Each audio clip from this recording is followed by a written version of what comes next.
Boa noite, amigos. É com muita alegria que estamos juntos para mais um Conversando o Evangelho. Sintam-se todos abraçados e acolhidos, não somente por nossa equipe, mas por toda a espiritualidade que se faz presente. Nossa equipe hoje está sendo composta pela Bia, pelo Carlos Antônio, pelo Devanir, pelo Donizete, pelo Heron, pelo Dr. Joel e eu, a Cris, que estaremos fazendo leituras e comentários. Lembramos ainda da Pamela e da Rosali, que são responsáveis por nossa página no Facebook e o conteúdo que é postado diariamente. Convidamos a todos a estarem tendo acesso a esse conteúdo, que é um conteúdo que trata exatamente do tema que nós falamos aqui. E aproveitando, para os que ainda não nos conhecem, nós somos a Casa Virtual Luz Espírita, né? Nós não somos apenas um grupo, mas nós somos uma casa virtual. Como casa virtual, cada um de nós está localizado numa região do país. Então, temos o estado de São Paulo, Rio Grande do Sul e o estado do Paraná representado.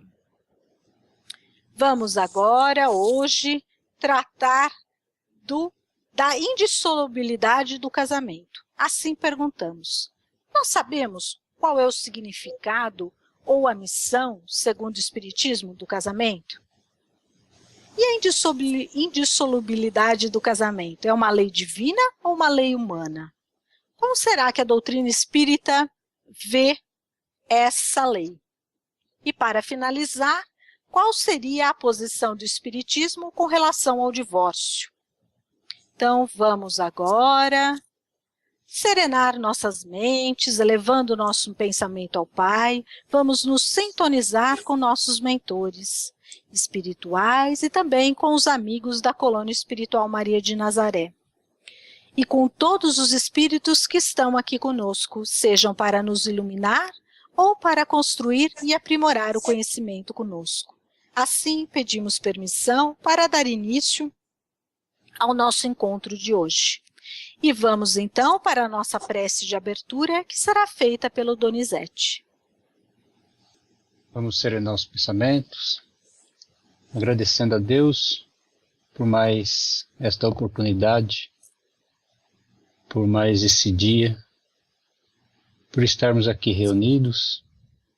Agradecemos também as colônias espirituais, Maria de Nazaré, Burgo dos Lírios, aos irmãos da colônia Recanto de Irmãos, por nos assistirem e apoiarem em nosso pensamento, nos intuindo para que o Conversando o Evangelho esteja repleto de luz, de paz, de muito entendimento. E assim possamos nos interagir na prática da caridade e do conhecimento do Evangelho de Jesus. E assim seja, graças a Deus. Que assim seja, damos graças a Deus. Vamos agora, com o Carlos Antônio, ouvir a mensagem de hoje. A paz do nosso Jesus esteja com todos. Sucesso e nós. Você é o seu próprio pensamento em ação.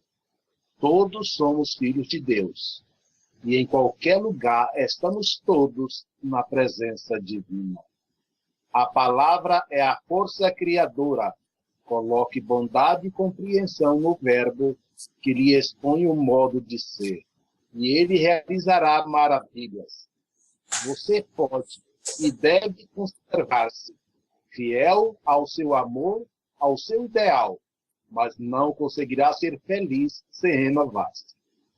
Apague de sua mente e de sua conversação toda ideia ou palavras que estabeleça imagens condenatórias ou deprimentes. A nossa existência é comparável à escada e todos nossos capazes de utilizar os degraus que nos levam acima. Nunca despreze os outros em a si mesmo. Todos somos úteis e importantes na obra divina. Faça de Deus seu mentor, amigo e sócio, reconhecendo ser nosso dever colocar-nos em Deus, tanto quanto Ele, por suas leis, está em nós, fazendo o bem e esquecendo o mal. Entreguemo-nos às obrigações que Ele nos confiou. E em matéria do sucesso, paz e alegria ao nosso próprio trabalho, com a bênção de Deus para o resto.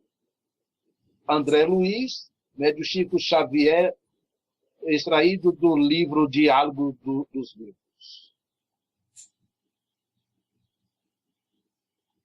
Vamos agora, então, passar para a leitura do Evangelho de hoje, que hoje será o capítulo 22, o item 1, que será feito pela Bia.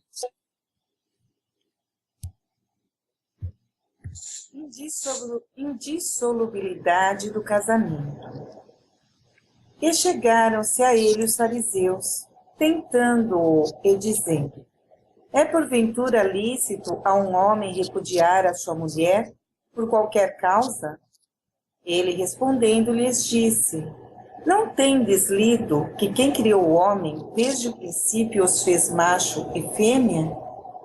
E disse: por isso deixará o homem pai e mãe, e ajuntar-se-á com sua mulher, e serão dois numa só carne. Assim que já não são dois, mas uma só carne. Não separe logo o homem o que Deus ajuntou. Replicaram-lhe eles: pois por que mandou Moisés dar ao homem a sua mulher carta de desquite e repudiá-la? Respondeu-lhes: porque Moisés, pela dureza de vossos corações, vos permitiu repudiar vossas mulheres. Mas, ao princípio, não foi assim.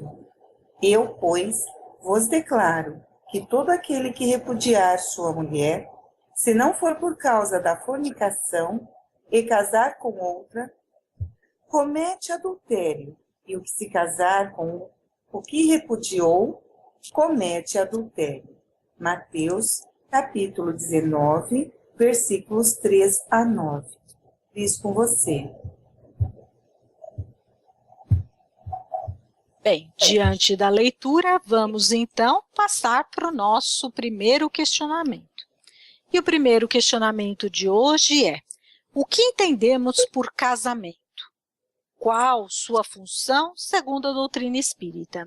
Então, nós vamos começar seguindo a ordem alfabética. Vou perguntar primeiro para o Devanir, que é novo, está aqui conosco, mas se quiser fazer um comentário, fique à vontade. Depois, Bia também, se quiser fazer comentário, fique à vontade. É só escrever que a gente passa o microfone. Depois o Carlos Antônio, Donizete, o Heron e o professor Joel, que assim a gente segue uma ordem alfabética, ok? Então, começa pelo Carlos Antônio. O Devanir tem alguma coisa para colocar? Fiquem à vontade. Carlos Antônio, pode começar. Se o Devanir tiver alguma coisa para colocar, ele nos avisa. O que entendemos por casamento? Casamento é o vínculo estabelecido entre duas pessoas, mediante o reconhecimento religioso ou social. Na legislação portuguesa, o casamento é definido como um contrato. As pessoas casam-se por várias razões, mas normalmente fazem-no para dar visibilidade à sua relação afetiva, para buscar a estabilidade econômica e social, para formar família, procriar e educar os seus filhos, legitimar o casamento. O casamento é iniciado pela celebração oficiada por um ministro religioso, padre, rabino, pastor, por um oficial de registro civil, normalmente juiz de paz ou de casamento, ou por um indivíduo que goza de confiança das duas pessoas que pretendem se unir. No Livro dos Espíritos, no item 695, vem a pergunta que Allan Kardec faz ao isto é, a união permanente de dois seres? Os espíritos respondem, é um progresso na marcha da humanidade. Como se vê pela pergunta do codificador, casamento para ele não era um ato formal levado a efeito perante as leis da sociedade, nem uma bênção sacerdotal, dada numa solenidade religiosa. Desprende-se da sua pergunta que ele entendia que casamento é um compromisso livremente assumido por dois espíritos perante o altar de suas consciências. Kardec, com sua visão voltada para o futuro, atrevia um questionamento sério, a que seria submetido o casamento nas décadas vindouras e querendo que ficasse registrada a opinião dos espíritos superiores. Forma ainda a seguinte pergunta: que efeito teria sobre a sociedade humana a abolição do casamento? A resposta não deixa dúvida quanto à vinculação do casamento. É a lei natureza. Seria uma regressão à vida dos animais. Quanto mais espiritualizado o casal, mais o casamento transcendente aos limites da vida material, atingindo através da consciência espiritual, o que leva naturalmente ao desejo de uma comunhão com o alto através de uma prece, que poderá ser proferida por ambos os noivos, ou por alguém efetivamente ligado a eles. Pois só o amor pode legitimar a condição de alguém na condição suplicante das bênçãos sobre uma união matrimonial. A união, pelo casamento, reflete as leis divinas, leis imutáveis e perfeitas, que estabelece a perpetuação da espécie pela produção e a evolução. Aí predomina a lei do amor, exclusivamente física, do casamento. Próximo. Vamos agora passar para o Devanir. Devanir, por favor. Eu vou fazer apenas uma consideração. Nosso irmão já explicou bem. Qual seria a finalidade do casamento? O casamento seria um reajustamento de erros do passado, pelo que eu pude compreender. O lar estruturado no amor e no respeito aos de seus membros é uma mola proporcionadora do progresso geral e da felicidade de cada um, como todos em conjunto. Para esse desiderato, são firmados compromissos de união antes do berço, estabelecendo até diretrizes para a família, cujos membros se voltam a reunir com finalidades específicas de recuperação espiritual e crescimento intelecto-moral, rumo à perfeição relativa que todos alcançarão. É natural que ocorram desacertos no casamento, ao invés, porém, de separação, reajustamento. Se o companheiro se desloca lentamente da família, refaça a esposa ou lar, tentando nova fórmula de reconquista e tranquilidade. Mesma maneira, se a companheira se afasta afetuosamente pela irritação ou por ciúme, o companheiro deve se tolerar, conferindo-lhe confiança e renovação das ideias. Muito amor, muita paz, e principalmente muita compreensão. É o que eu tenho a transmitir. Bom, já que vocês já responderam tudo, eu só vou acabar só um pequeno complemento. É a união de duas pessoas, né, que se reencontram para auxiliarem mutuamente em busca do progresso, como diz o nosso amigo Carlos Alberto. E, no entanto, no casamento, normalmente, chegam os filhos, né? Espírito que Deus nos confia nessa vida para compromissos, a função de pais, e com isso possibilitarmos o ambiente e estímulo necessário ao seu adiantamento. Portanto, uma vez que envolve tamanhas responsabilidades, o casamento deve e precisa ser baseado no amor.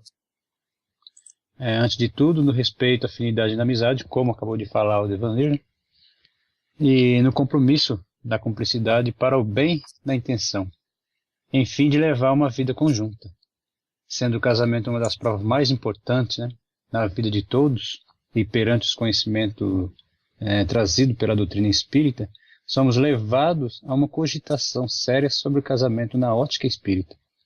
Através do casamento, haverá a formação do grupo familiar, permitindo que novos espíritos mergulhem nos fluidos do planeta para avançar em sua fieira evolutiva. O objetivo é posicionar os interessados sobre a responsabilidade de cada um. Heron. Bom, eu separei aqui um texto que eu já usei em outro capítulo, mas eu acho que ele é perfeito para hoje, então eu vou falar ele de novo, vou ditá-lo ele de novo.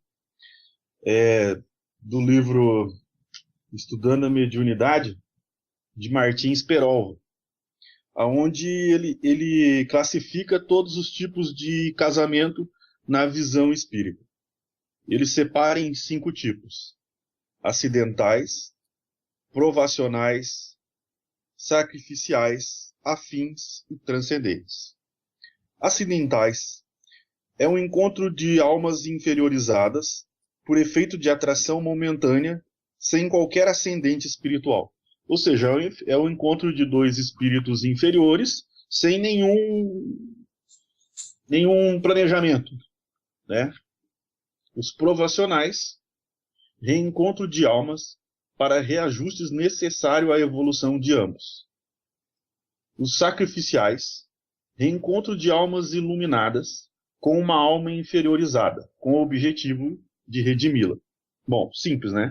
Um espírito evoluído, que vem planejado já encontrar um espírito inferiorizado, para com seus exemplos e a sua vida, auxiliar no crescimento dessa outro espírito. Afins, que são reencontros de corações amigos para consolidação de afetos. E transcendentais, que são almas engrandecidas no bem e que se buscam para realizações imortais. Esses transcendentais já seria um encontro de 2 espíritos já bastante avançados e por aí vai. Bom, acho que é isso aí que eu tinha para dizer. Passo a palavra aí para o Joel. Meus irmãos, realmente esse é um tema muito preocupante. Eu não diria polêmico, mas que comportam tantas considerações, tantas análises, né? Podemos dizer que, na atualidade, os casamentos são mais acidentais do que possuidores de quaisquer das características que o nosso irmão acabou de mencionar. São mais acidentais. E indício de que realmente Cristo estava com toda a razão quando questionado foi a respeito da dissolução do casamento. Porque ele até configurou aquilo que já não está unido nos céus, não tem razão de continuar unido na terra. Então, como disse, nos dias atuais acontecem mais casamentos acidentais do que provacionais, ou afins, ou transcendentais mesmo. Mas o importante é que a pessoa tenha na sua formação, como referência de vida, diretrizes que são propiciadas para nós, no nosso caso, principalmente nos ensinamentos e na postura que o Consolador prometido nos ensina a ter, especialmente nas vicissitudes, quando acontecem na vida de casados, de um casal casado. O importante é sabermos que estas situações que hoje podem ser sistematizadas como de maneira tão legal foi feita por Martins Peralva, apenas configuram um estágio evolutivo da humanidade. Porque no passado, o casamento era macho tomando conta de uma fêmea, até mesmo pela força, pela imposição. Há não muito tempo na nossa trajetória evolutiva, quando o nosso Brasil era colônia, e até mesmo há alguns anos atrás, eu me lembro dos tempos de criança, os pais muitas vezes decidiam sobre os noivos que deveriam se casar. Os pais acertavam-se. E depois vinha o amor ou não vinha o amor. E aconteciam os problemas em decorrência. Então, vejam só como realmente são questões que precisam ter essas considerações.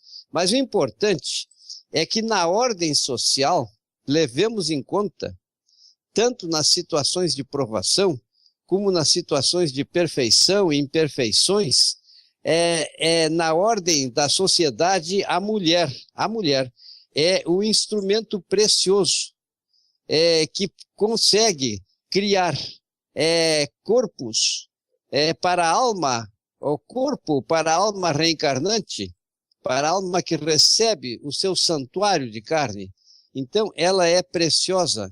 E, por esse motivo, pode-se dizer que, finalmente, a mulher está atingindo o seu verdadeiro lugar em termos de merecimentos e até mesmo em termos de competência, porque quando o pai não assume-se no casamento, geralmente as mães conseguem dar a continuidade nas orientações e mantém-se até da estruturação da família.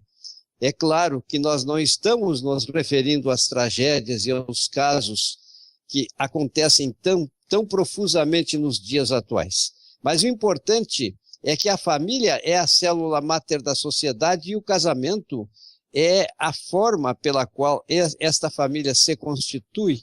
E nós, espíritas, graças a Deus, sabemos que na ordem jurídica as pessoas se unem para constituir uma família.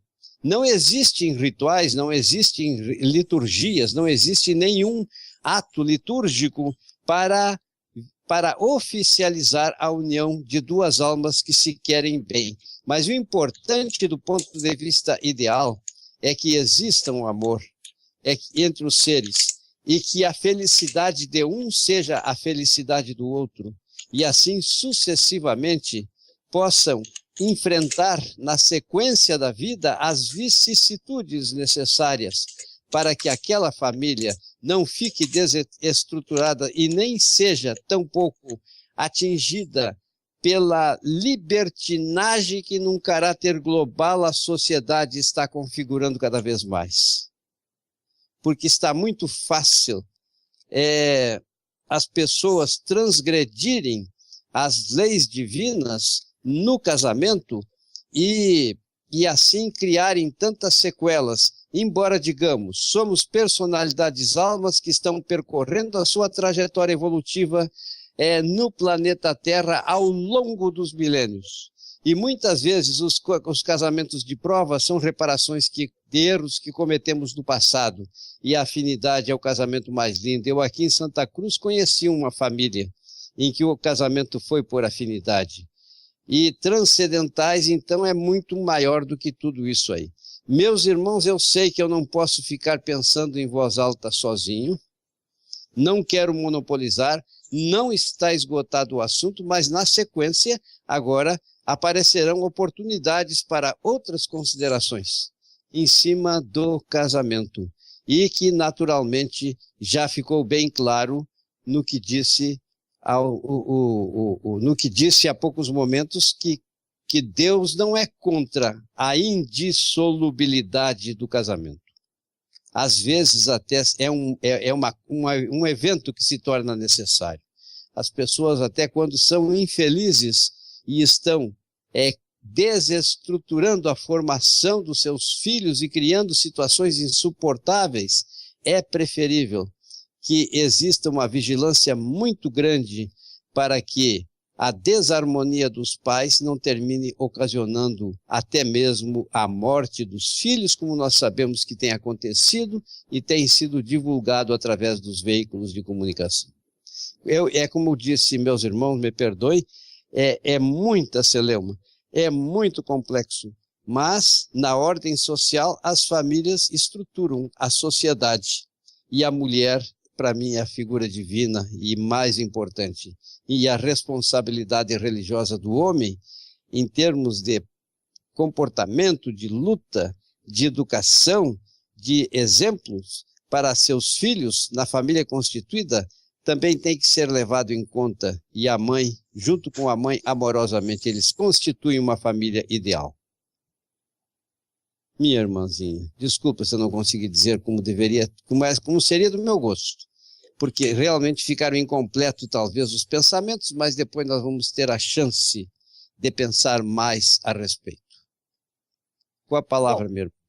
Dando continuidade, na verdade, assim, professor Joel, a gente tem que ter em mente, né, que nós estamos dando uma pincelada, porque se a gente fosse tratar cada assunto, a gente não levaria apenas 1 hora, a gente levaria semanas e semanas e horas estudando.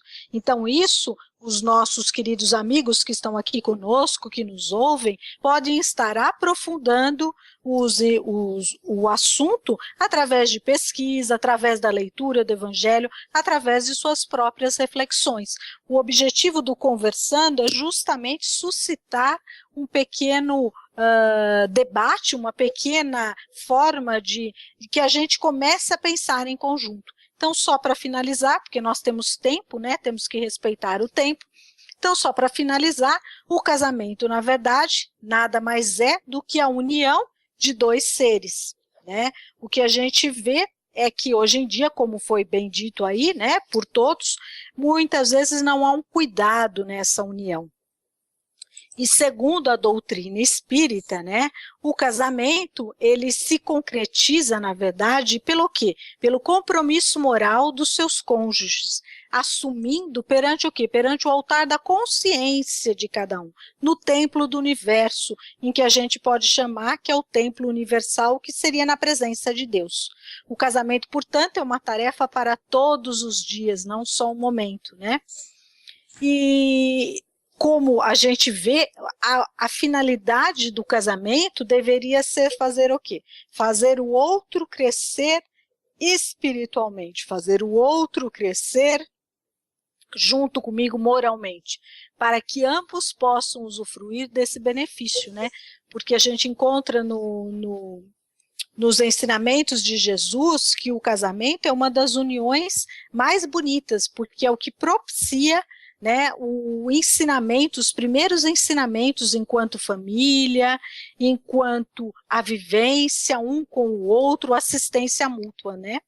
Então, o casamento, eu gosto de usar uma frase de Exupéry, que ele diz que amar, e aí a gente pode dizer o casamento também, não é olhar um para o outro, mas é olhar juntos na mesma direção. Então, essa mesma direção significa o crescimento não somente de um, mas o crescimento dos 2 e da família que se forma naquele momento.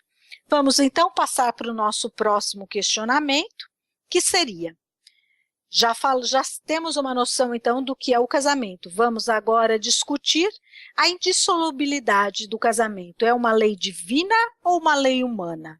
Então, vamos aí ver o que o nosso amigo Carlos Antônio tem para dizer, depois a gente passa para o Devanir e seguimos a ordem aí. Vamos lá?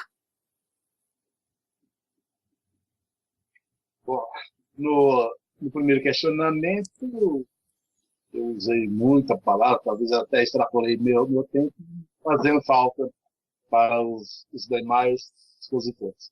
Nessa eu vou falar muito pouquinho, mesmo só explicar realmente o que é essa unidade do casamento, se é uma lei divina ou uma lei humana, né? Aí eu coloco o questionamento seguinte: é uma lei humana, onde os homens podem modificar constantemente suas leis, né?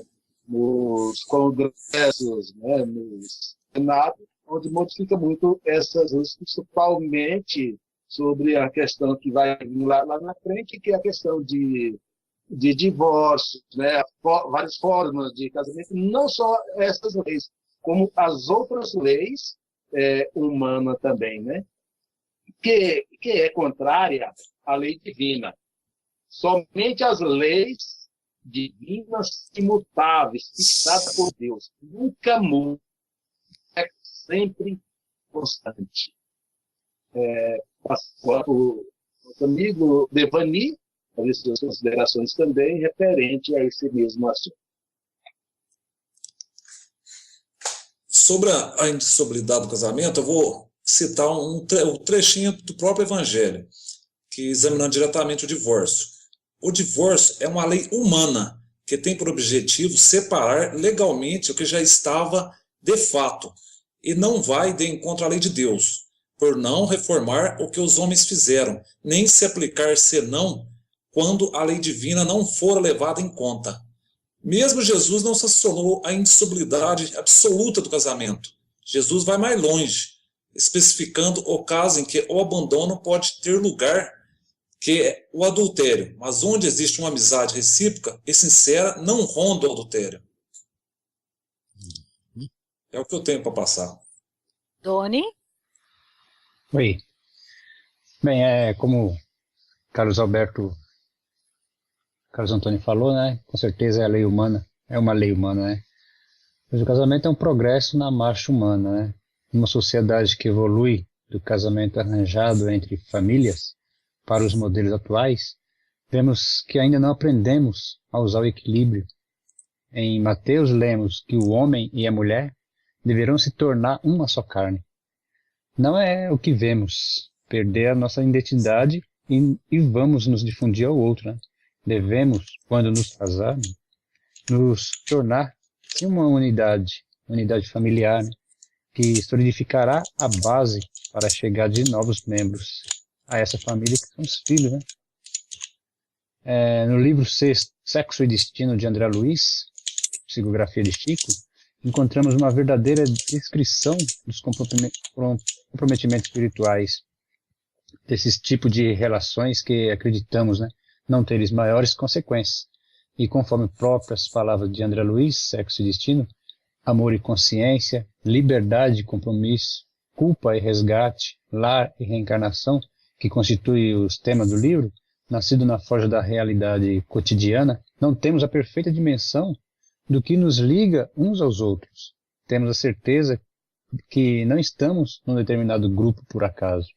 E como o próprio Evangelho segundo o Espiritismo nos diz, né, e no capítulo 22, no casamento, o que é de ordem divina é a união do sexo para operar as renovações de serem que morrem.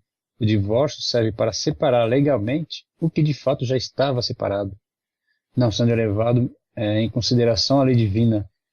Para concluir, deixamos no esquife o casulo mirrado e transportamos conosco, na mesma ficha da identificação pessoal, para outras esferas, os ingredientes espirituais que cultivamos e atraímos. Esse pedacinho está no livro Sexo e Destino, na parte capítulo 1. Somos herdeiros de nós mesmos. Ponderemos bem qual herança estamos deixando para o futuro. Heron. Bom, o pessoal já falou bastante aí, né? Eu só ia dizer que eu acho que não é uma lei divina, é uma lei humana de algumas religiões, né? Porque, na verdade, no Código Civil já deixou de ser indissolúvel o casamento já há um certo tempo, né? A gente via nas histórias aí casos como do Euclides da Cunha, né? Que é um caso famoso, né? Do século XIX, né? Na legislação brasileira já acabou isso há um certo tempo. Mas daí, indo de encontro com o que a Cris falou, das pessoas poderem pesquisar depois e se aprofundar no assunto, então eu indico uma trilogia da Ivone Pereira, que começa no livro Nas Voragens de um Pecado, passa por Cavaleiro de Nusmeyer e termina nos Dramas da Bretânia, que conta a história da própria Ivone Pereira, né, em reencarnações anteriores. E lendo esses 3 livros, a gente vai ter uma ideia de como um relacionamento, aí saindo um pouco do casamento, como um relacionamento mal administrado pode complicar encarnações futuras e tal. Acho que lendo esses 3 livros aí é bom para quem quiser se aprofundar no caso aí. Passo para o Joel. E como, meu irmão? E como? Como nós criamos consequências que estão sendo vivenciadas no presente e como estamos criando consequências que irão ser vivenciadas no futuro em termos de reparação. De fato, o casamento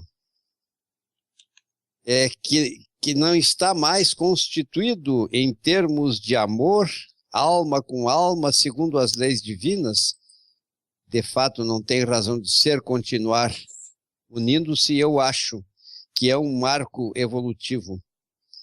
Eu sou testemunha viva desses acontecimentos porque conheço casos de casamentos que não deram certos, num passado que já fica a uma certa distância, onde, por exemplo, o casal sofria e produzia sequelas nas suas atitudes de comportamento por causa da desarmonia conjugal, e, no entanto, a igreja proibia, porque aquele casamento deveria perdurar até que a morte os separasse. Então, na verdade, foi uma conquista evolutiva que teve o ser humano, permitindo, na atualidade, que possa ser dissolvido um casamento que, na verdade, já não está mais constituído pelas leis divinas. Mas, para nós espíritas, que levamos em conta os ensinamentos do Divino Mestre Jesus, sabemos que passamos por momentos difíceis e cabe a nós contornar situações, vencer obstáculos que se apresentam e enxergarmos nas dificuldades que estamos vivenciando no presente.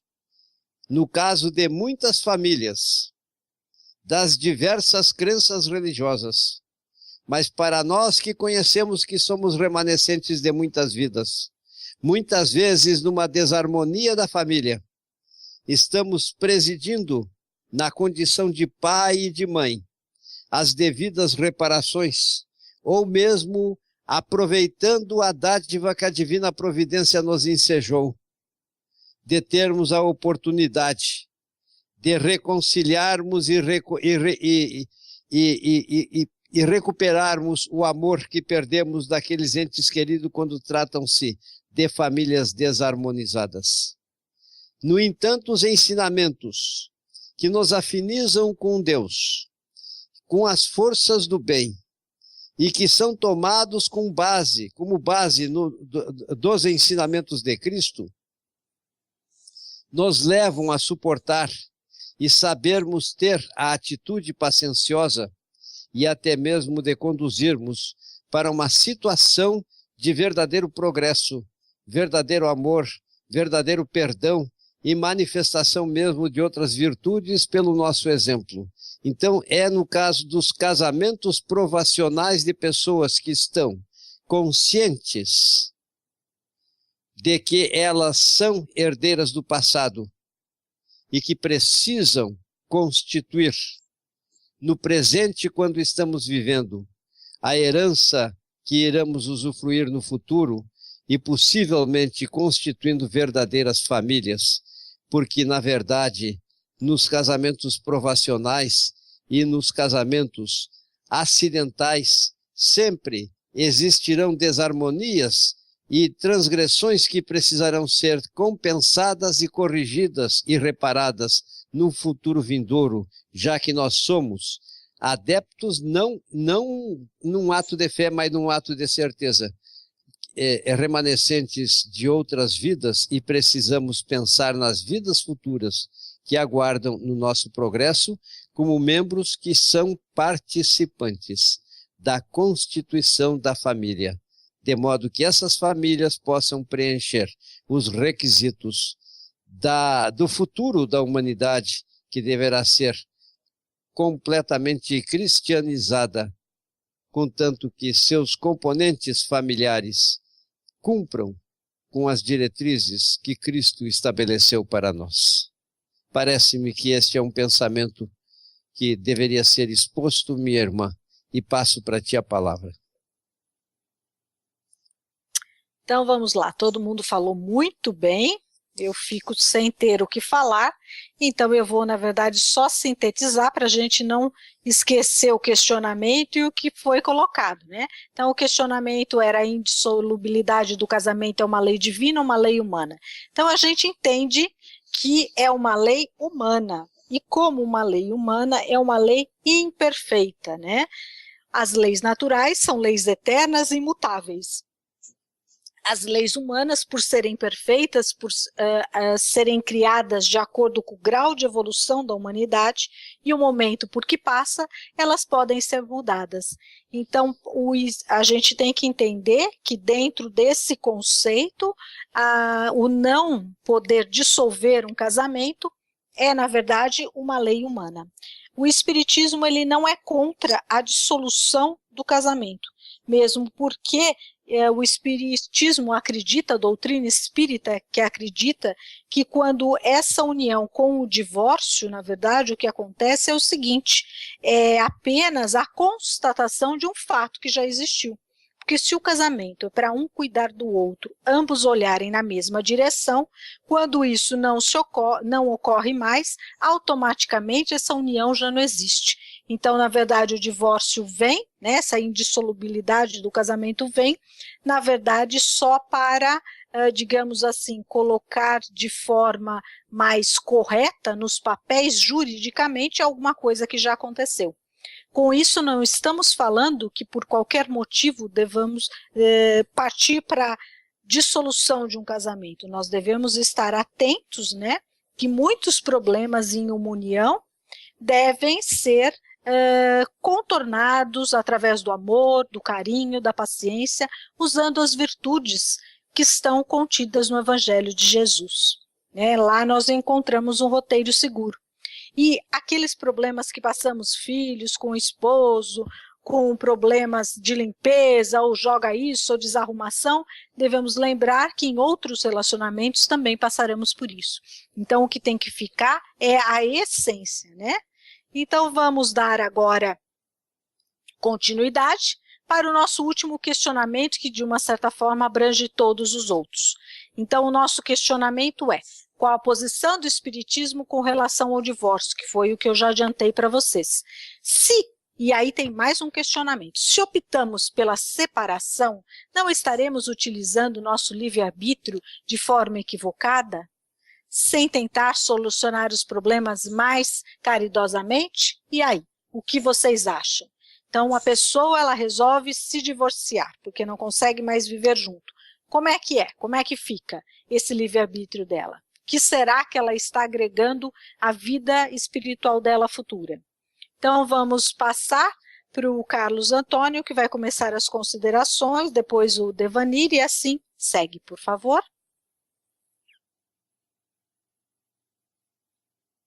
Bom, no questionamento que eu tinha preparado, né, como vocês podem ver, a espiritualidade ela é tão linda, tão abrangente, assim, em todos os momentos, o mesmo assunto, em várias esferas do nosso planeta, que o que eu havia preparado para me fazer agora, nesse último bloco, o Devani ele já fez a palavra no bloco anterior, que tratou da questão do divórcio, que é uma lei divina, né?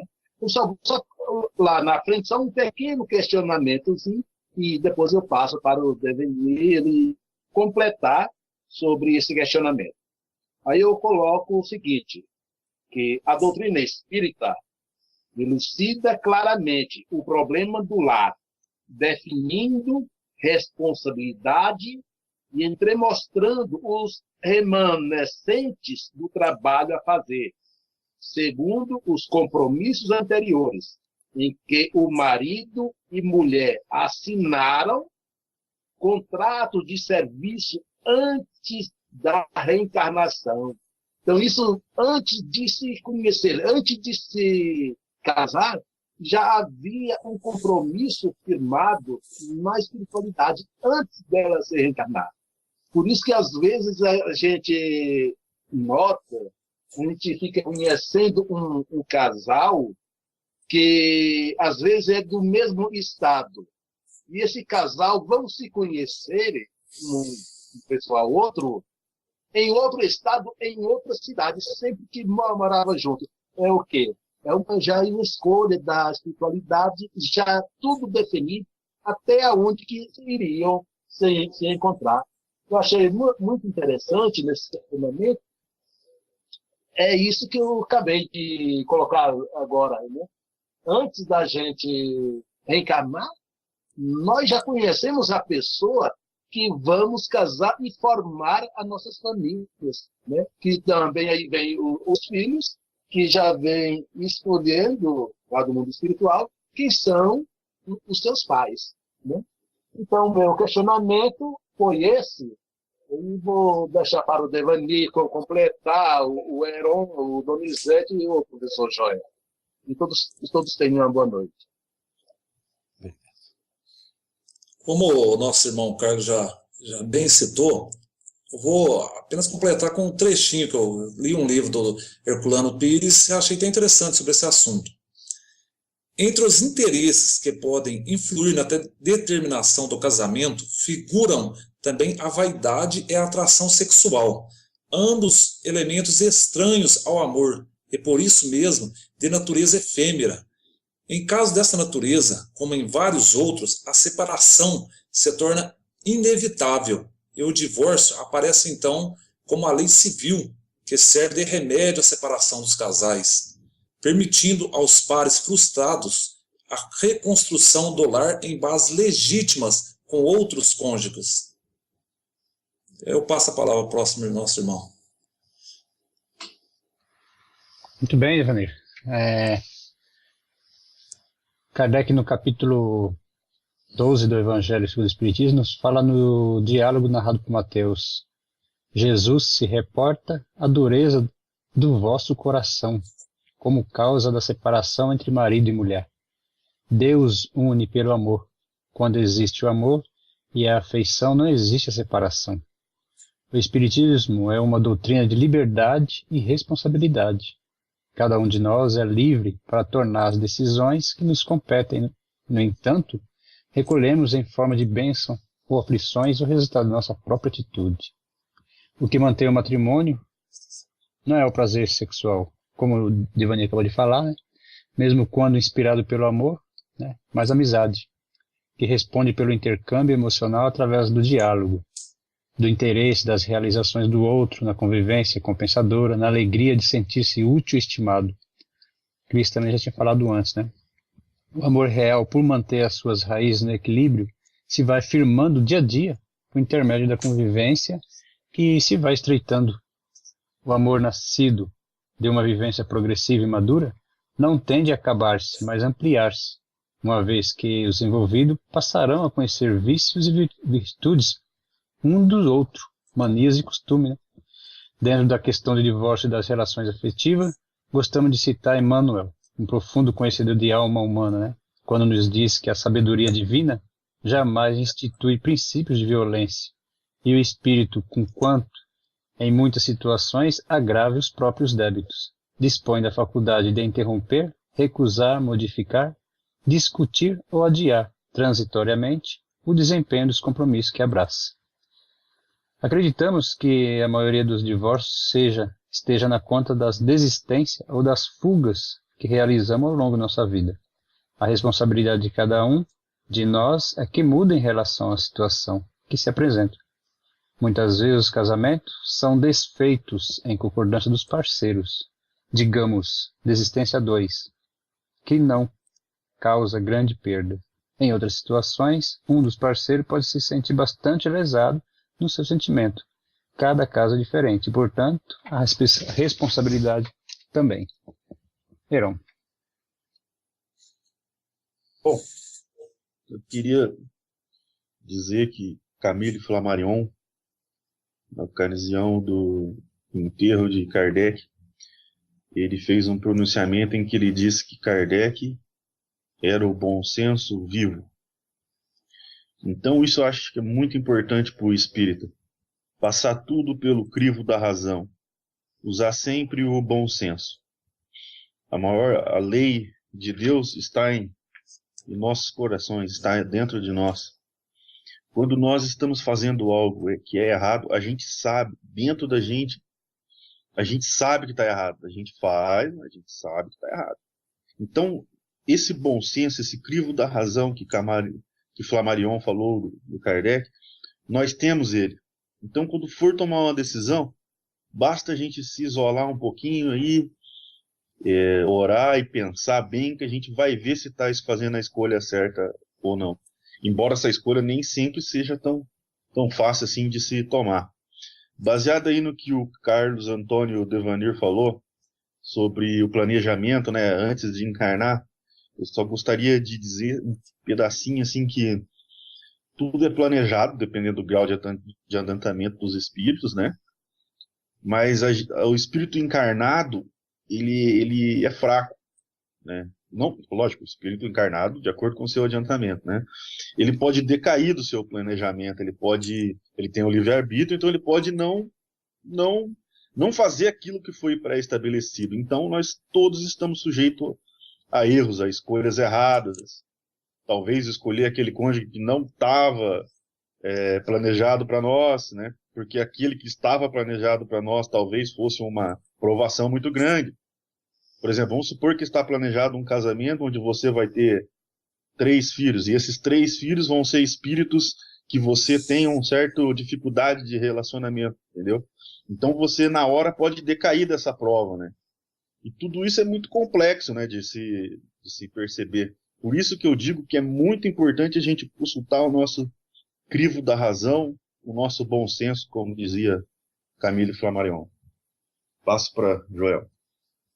Meus irmãos, eu sei que disponho de pouco tempo, mas eu estou aqui me lembrando que existe o caso do casamento dos espíritas assumidos, existe o caso dos praticantes sinceros das diversas religiões, no que tange ao casamento. E existe aquelas outras barbaridades de união, ainda acontecida lá entre os povos orientais, alguns. Existe a poliandria, que é outro enfoque que não vem ao caso. Mas o importante é a gente lembrar que os casamentos, em princípio, devem ser antecedidos, vejam bem, com toda a moralidade e com todos os princípios ensinados pela doutrina que consola, onde nós sabemos que somos responsáveis pelas consequências dos nossos atos, e que a semeadura é livre e a colheita é obrigatória. Então devem ser constituídos por namoros longos, noivados curtos. Estes casamentos feitos nesta base, e tendo-se como referencial os ensinamentos todos que Jesus proporciona para nós, e que não poderiam ser analisados agora, geralmente permitem que um bom casamento aconteça e uma boa família a partir dessa união se verifique. Mas é preciso que levemos em conta que o espírita, ele tem mecanismos que levam ele a tornar um casamento bem-sucedido. Inclusive o perdão, inclusive a indulgência, inclusive o amor ao próximo. E assim, nestes termos, meus irmãos, os casais conseguem vencer as dificuldades. Não vou dizer que o casamento deva ser indissolúvel, porque no meu caso eu sou filho de pais separados. E bendita separação que aconteceu.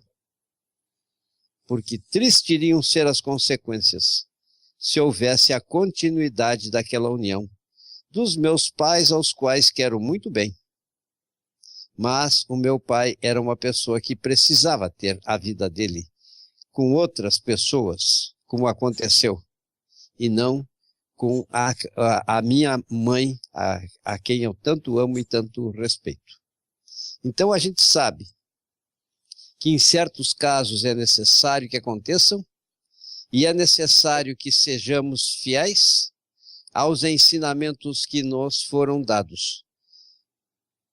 Agora, quanto ao fato da atração sexual ter uma importância secundária, também depende da formação e da prática dos ensinamentos que nos são oferecidos. Porque esse é um lado da questão muito importante. Então, meus irmãos, percebam, não existe como concluirmos, porque fica em aberto essa questão para tantos outros questionamentos que dizem respeito aos costumes dos povos, que dizem respeito à poligamia legalizada, que dizem respeito à poliandria legalizada, que diz respeito a tantos outros aspectos dos quais nós não vamos nem sequer falar nesse momento, porque seria então começar assuntos muito difíceis para tão pouco tempo. Mas o importante é que tenhamos a consciência de que nós somos extremamente responsáveis pela melhora do mundo, pela reparação das faltas do passado que cometemos, que nossos entes queridos cometeram, e que muitas vezes de uma esfera muito alta em termos evolutivos desce um ente querido de nossa família que progrediu e vem para o nosso meio enfrentar às vezes e vivenciar as nossas imperfeições e sofrer junto conosco para nos recambiar, a fim de que possamos retornar em termos evolutivos para o seio do seu grupo familiar, quando somos recalcitrantes e retardatários na nossa trajetória evolutiva. E aí a família é muito importante. Meus irmãos, eu concluo aqui, eu sei que o tema ficou inesgotado, mas é necessário, porque o tempo de duração se aproxima. Com a palavra, minha irmã Cris. Bem, retomando então, como eu já tinha colocado, né, ficou entendido a posição do Espiritismo quanto ao divórcio, que é uma lei humana, não uma lei divina, né? E o nosso livre-arbítrio para nos guiar da melhor forma para conduzir um relacionamento, isso não só com relação ao casamento, mas qualquer relacionamento entre pessoas. E para ficar mais fácil o entendimento de tudo isso, já dentro das considerações finais, eu trouxe, na verdade, uma historinha do nosso querido amigo Richard Simonetti. Então ele começa dizendo que existia a Dona Fausina e que quase sempre ela se considerava uma mulher realizada e feliz. Ela era espírita consciente, participava de obras assistenciais, tinha 3 filhos íntegros e carinhosos, 8 netos adoráveis, ideias lúcidas, saúde razoável e situação financeira estável. O único problema era a cruz que carregava no lar, seu marido. Existia latente um profundo desentendimento entre eles, que eclodia, vezes ou outras, em atritos e discussões acaloradas, que não raro desciam a nível da agressividade. Não que fosse má pessoa, era um homem até generoso, bom pai, caseiro, sem vícios, mas gênio difícil. Um tanto impertinente, qualidades que para a Dona Fausina pareciam desenvolver-se na medida em que envelhecia. Só o Espiritismo me dá forças para aguentar, o Gumersindo proclamava enfática. Quero estar com ele até o fim, cumprindo meu compromisso. Então estarei livre, junto nunca mais. Assim foi até seu desencarne.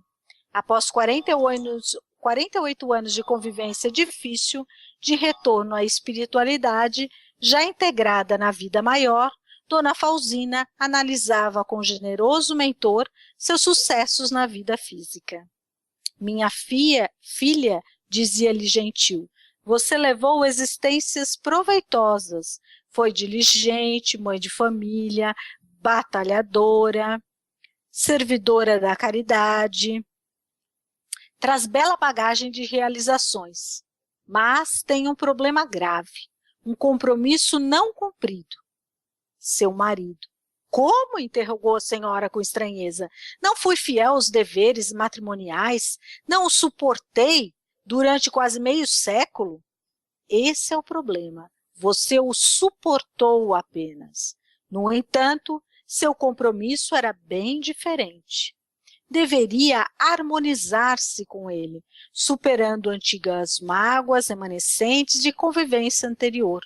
Adotando a postura de quem carregava a pesada cruz, você anulou qualquer possibilidade de se aproximar dele, ajudando a superar suas idiosincrasias com a força da amizade.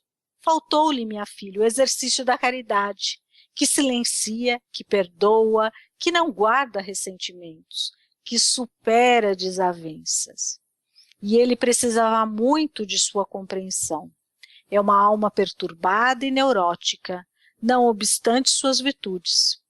Como você, de certa forma, contribuiu para que seja assim, em face de influências negativas que exerceu sobre seu espírito, no pretérito, não vejo outra solução para o problema, senão uma nova união entre vocês, em existência futura, repetindo as lições do matrimônio até que aprendam a conviver pacificamente. Após o encantamento do início, fatalmente surgem dificuldades de relacionamento na vida conjugal. Somos, na Terra, aprendizes na arte de conviver. No entanto, aqueles que atravessam o casamento a ranger os dentes, como se submetidos à intolerável prisão, forçosamente reencontrarão o cônjuge em novas experiências matrimoniais, presos um ao outro por algemas de ressentimento, mágoa, aversão. Somente quando formado por flores de amizade os elos do casamento, desfrutarão os cônjuges a liberdade de decidir se seguirão junto nos caminhos do porvir. É retirado de um livro do Richard Simonetti, Atravessando a Rua. Então aqui acho que com isso a gente responde o que é o casamento, a responsabilidade do casamento e quando se deve haver uma indissolubilidade do casamento ou não. Não adianta permanecer junto se há esse rancor, se há essa mágoa. Na verdade, isso muitas vezes acaba até gerando um agravamento na situação. E assim vamos agora, agradecemos a presença de todos, vamos passar para o professor Joel, que fará a nossa prece de encerramento. Asserenemo-nos. Sintamos o desejo de que as forças do bem percebam a sinceridade dos sentimentos e das intenções dos integrantes da família que tomam como referência os ensinamentos de Jesus e que possam as mesmas serem auxiliadas no transcurso da sua trajetória evolutiva, que possam realizar as devidas reparações com seus entes queridos nas circunstâncias em que os casamentos foram acidentais ou foram provacionais sem sucesso e que possam se tornar casamentos que primem pela afinidade e que primem pela evolução dos seres humanos que devem integrar esta sociedade que está em processo de transformação e que vai atingir um estágio satisfatório de família cristianizada na sua trajetória evolutiva no planeta Terra, quando este esteja já regenerado. Que possam ser homens e mulheres abençoados, e que as poderosas forças do bem consigam sobre os mesmos exercer suas influências, não somente nas unificações bem-sucedidas, mas também nas provacionais, e que possam estes integrantes das famílias que vão se organizar a partir da união, realmente serem receptivos às influências, às inspirações das forças do bem, e que através da multiplicidade das suas crenças centradas em Deus e orientadas por Cristo e auxiliada pelos mentores espirituais amigos, que possam todos terem sucesso para existir nesta sociedade que passa por momentos tão difíceis. Famílias que possam ser exemplos para a melhora do mundo, para a felicidade do homem, para o progresso do amor entre os seres em direção a Deus. Que os irmãos espirituais do Burgo dos Lírios, do Recanto de Irmãos e também da Colônia Maria de Nazaré e das demais colônias espirituais que estejam em conexão com este projeto, e o nosso irmão Guilherme, que foi mencionado pela nossa irmã Cris, que todas as poderosas forças do bem, nas suas preces, roguem a Deus por esta humanidade que tanto sofre. E assim, sabemos que sempre graças que transcendem a nossa capacidade de entendimento nos são ensejadas. E é com a permissão dos espíritos que estão conduzindo esses trabalhos, e é em nome de Jesus que concluímos esta atividade informativa e dialogada da noite de hoje. Obrigado, Jesus, e que assim seja. Que assim seja, damos graças a Deus, desejamos a todos uma noite serena, de tranquilidade e descanso do corpo. E que possamos, se for a vontade do Pai, trabalharmos enquanto espíritos. Um final de semana repleto de alegria e de família. Uma semana abençoada, até a próxima sexta-feira.